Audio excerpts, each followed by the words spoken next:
नमस्कार। Fundamental analysis की इस लेक्चर सीरीज में आपका स्वागत है।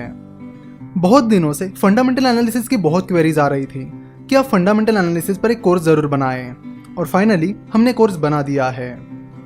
फंडामेंटल एनालिसिस के इस पहले लेक्चर में हम बात करेंगे कि फंडामेंटल एनालिसिस क्या होता है और वो कैसे काम करता है। आसान भाषा में और एक सेंटेंस में बताऊं तो फंडामेंटल एनालिसिस का मतलब होता है कि किसी बिजनेस को समझना और उसे परखना। देखो, इन्वेस्टमेंट और बिजनेस ये दोनों एक दूसरे से पूरी तरह जुड़े हैं।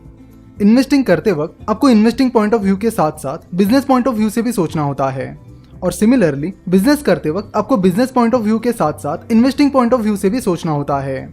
एक दूसरे के बिना ये दोनों भी अधूरे हैं। तो फंडामेंटल एनालिसिस करते वक्त आपको दोनों पॉइंट ऑफ व्यू से सोचना होता है। यूजुअली लोग सोचते हैं कि अगर उन्हें फाइनेंशियल स्टेटमेंट्स और फाइनेंशियल रेशोज का एनालिसिस करना आ गया और वैल्यूएशन निकालना आ गया तो वो अच्छे और सक्सेसफुल इन्वेस्टर बन पाएंगे, पर ये सच नहीं है। ये तो बस सिक्के की एक साइड है। दूसरी साइड में बिजनेस के ऑपरेशन से जुड़ी चीजें आती है, जैसे कि मोट यानी competitive advantage, business strategies, company के मैनेजमेंट का कंपनी को चलाने का तरीका एटसेट्रा। और इन्हें समझने के लिए आपको एक बिजनेसमैन की तरह सोचना होगा। दुनिया के सबसे successful investor mister Warren Buffett कहते हैं कि I am a better investor because I am a businessman and I am a better businessman because I am an investor. तो स्टॉक मार्केट इन्वेस्टिंग में सक्सेस हासिल करने के लिए आपको इन्वेस्टमेंट और बिजनेस इन दोनों से जुड़े स्किल्स सीखने होंगे, और इस फंडामेंटल एनालिसिस की सीरीज में हम इन दोनों चीजों पर फोकस करेंगे। पहले हम फंडामेंटल एनालिसिस को इन्वेस्टिंग पॉइंट ऑफ व्यू से समझेंगे और बाद में हम इसे बिजनेस पॉइंट ऑफ व्यू से भी समझेंगे। मिस्टर बेंजामिन ग्राहम, जिन्होंने द इंटेलिजेंट इन्वेस्टर ये बुक लिखा है और जिन्हें मिस्टर वॉरेन बफेट अपना गुरु मानते हैं, उन्होंने 1920s और 1930s में कंपनीज के फंडामेंटल पर रिसर्च करना शुरू किया और फंडामेंटल एनालिसिस की मदद से कंपनीज को परखना शुरू किया। आगे चलकर मिस्टर वॉरेन बफेट, चार्ली मंगर, इन जैसे कई इन्वेस्टर्स ने फंडामेंटल एनालिसिस का अप्रोच यूज करके सक्सेस हासिल किया। फंडामेंटल एनालिसिस में जो भी फैक्टर्स आते हैं उन्हें बेसिकली दो कैटेगरीज में डिवाइड किया गया है, क्वालिटेटिव फैक्टर्स और क्वांटिटेटिव फैक्टर्स, जिन्हें आप क्वालिटेटिव एनालिसिस और क्वांटिटेटिव एनालिसिस भी कह सकते हैं। क्वालिटेटिव एनालिसिस में management, business strategy, competitive advantage etcetera ये सारी चीजें आती हैं जिन्हें आप नाप नहीं सकते। वही क्वांटिटेटिव एनालिसिस में फाइनेंशियल स्टेटमेंट्स का एनालिसिस, फाइनेंशियल रेशोज ये सारी चीजें आती है। जनरली हम देखते हैं कि लोग क्वांटिटेटिव एनालिसिस से अपना एनालिसिस शुरू करते हैं, और कुछ साल पहले तक लोगों का ज्यादातर फोकस फाइनेंशियल स्टेटमेंट्स और फाइनेंशियल रेशोज पर रहता था। अब 10-15 साल पहले की या उससे पहले की जितनी भी इन्वेस्टमेंट पर लिखी हुई किताबें पढ़ोगे तो आपको पता चलेगा कि उनमें सबसे ज्यादा इंपॉर्टेंस अगर किसी चीज पर दिया गया है तो वो कंपनी के फाइनेंशियल स्टेटमेंट्स के एनालिसिस पर दिया गया है। पर आपको बता दूं कि अब जमाना बदल गया है, बहुत बदल गया है। कुछ अच्छे बदलाव आए हैं तो कुछ बुरे बदलाव आए हैं।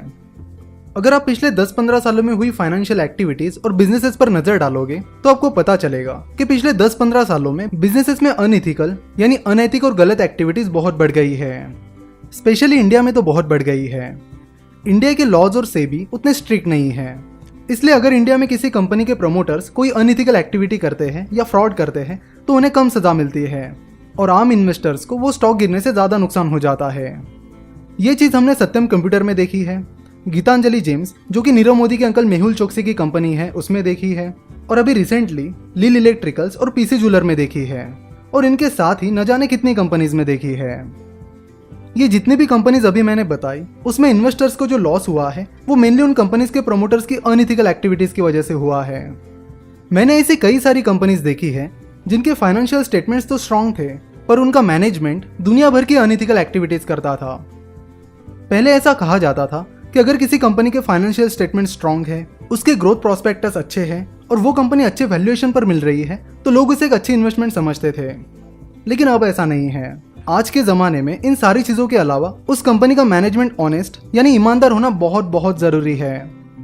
आज के डेट में ऑनेस्ट मैनेजमेंट एक ऐसी चीज बन गया है जिस पर आप बिल्कुल भी कॉम्प्रोमाइज नहीं कर सकते।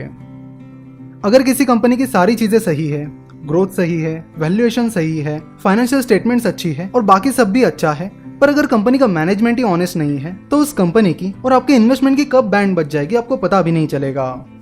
और आजकल यही सब हो रहा है, और बहुत ज्यादा वॉल्यूम के साथ हो रहा है। इसलिए एक रूल हमेशा याद रखिए कि किसी भी कंपनी का एनालिसिस करते वक्त उसके मैनेजमेंट एनालिसिस को बिल्कुल भी अंडर एस्टिमेट मत कीजिए। Never under estimate the power of management analysis, क्योंकि यहां पर हुई एक गलती आपकी सारी मेहनत पर पानी फेरने के लिए काफी है। सो अगर आप किसी कंपनी का एनालिसिस करने जा रहे हो तो पहले उस कंपनी के मैनेजमेंट का एनालिसिस करो और उसके बाद बाकी सारी चीज़ों का एनालिसिस करो।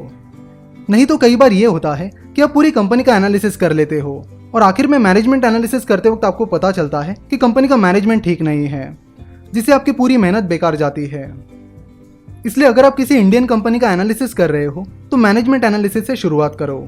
और इसीलिए फंडामेंटल एनालिसिस के सीरीज के दूसरे पार्ट में हम मैनेजमेंट एनालिसिस को डिटेल में और कुछ केस स्टडीज के साथ समझेंगे।